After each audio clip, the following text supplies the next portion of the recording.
this is Julie from the Sewing Palace, and I want you to join us to create a memory t-shirt quilt, that is. We're going to be having a class, and we're using Lisa Mackey's memory quilt making techniques. And she's got the book that tells you how to do everything, and a nice little square to help you cut out your t-shirts. All you have to provide is the t-shirts, and then we're going to add some grid, which I'm going to show you in a little bit.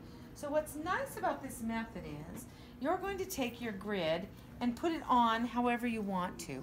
Now, this quilt is for viewing from all directions, so don't fussy too much about getting everything exactly perfectly square and in place. Take your time, get something that you like. If it's looking pretty good, you're just going to cut it. Because guess what? You're going to look at your quilt from all different directions, and you don't want them all to try to be going the same way. It just won't look so great. And if you look at Lisa's quilt, you can see how interesting it is, because the quilt blocks are going all kinds of different directions, and it makes it much more fun. So we're going to just get this kind of close where we want it. I'm thinking that looks pretty darn good right there.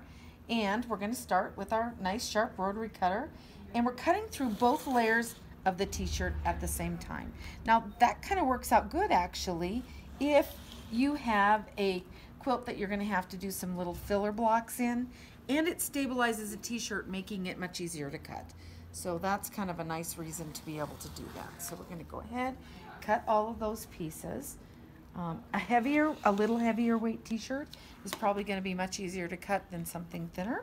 And then once you've got your pieces cut out, there you go. You can Eleanor Burns this and just throw it over your shoulder, but you don't need both. You just are going to need one of those pieces, so you can peel this away. But if you want to use it on the edges, I'll show you in a second what we can do with that. So there's the cutting grid that you're using. We're going to remove our mat here. This is the grid we're actually going to apply the t-shirts to, and it's got a nice grid, so it's marked and easy to use, but it is on point. And then on this side there's a little slight fusible, which is going to allow us to place our piece on there, so you can see that there's lines to help us line it up. So we're going to be able to line it up, and once we get everything laid out, we'll press and go ahead and do that. But maybe you wanted to use your extra pieces for your corners, which is kind of nice, so you can get them on there and they will still be of use. You won't have to toss them out. Or they do make good dusting rakes, just in case you need some of those, because it seems like that's always a good choice. So we go from the grid, which you can get here at the Sewing Palace, to this point where we've laid them out. Now again, you can see they're kind of randomly laid out, and that makes it really nice because you can look at it from all directions and have a nice, interesting look. So you're going to get this on here. Once you are ready, you're going to put it on your iron, and you're going to cover it with a pressing sheet. So there's all kinds of pressing sheets out there. We're using the Bone Ash today, but a nice big sheet that's going to cover your block that you're doing, because this is fusible grid that you're going to be fusing it onto. So you don't want to be getting that stuck to your iron and making a mess. So then you're going to take an iron that is with medium heat, and you're going to set it on, do about 30 seconds, move to the next place, 30 seconds, and go across and then up and just go out. You don't want to overheat it too much, but you want to get a good stick down on there. Then when we're done, we're going to take this to the other side. So we're going to turn it over. I'm just going to turn it right here. Now that we've got everything adhered enough to keep it in place, we're going to go back with a little bit of Best Press. Any flavor will do. You're going to spritz it lightly, and then you're going to take that medium iron once again. Can't do too hot, because if you do, you're going to shrink that up, the grid up, and you don't want to do that.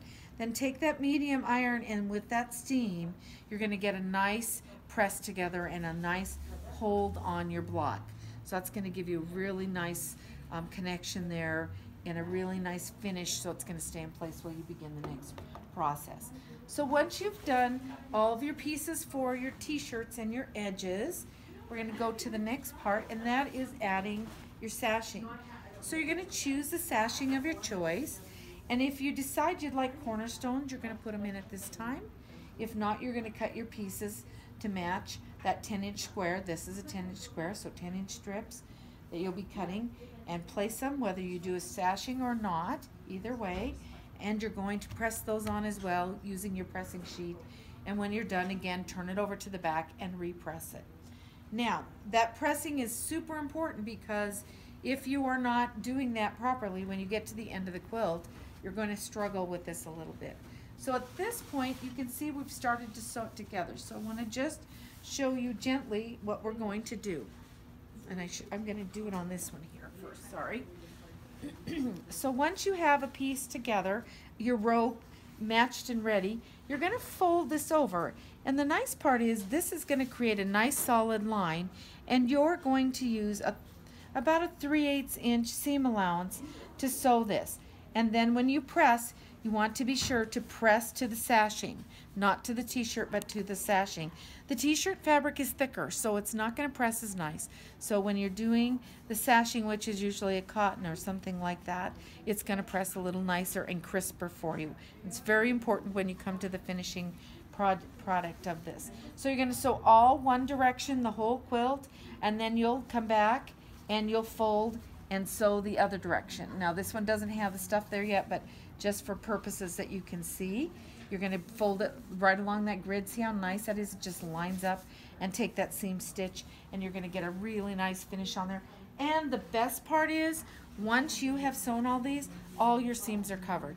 So that t-shirt is not going to ravel. It's not going to go anywhere. If you have fabric that's ravelly, it's not going to go anywhere. It's all protected inside of those seams, which makes a really beautiful finish. So here's your finished quilt. Voila, that fast and easy. Come join us and learn how to make this fun, wonderful quilt, because I know you all have some t-shirts. This is Julie from the Sewing Palace. Thanks.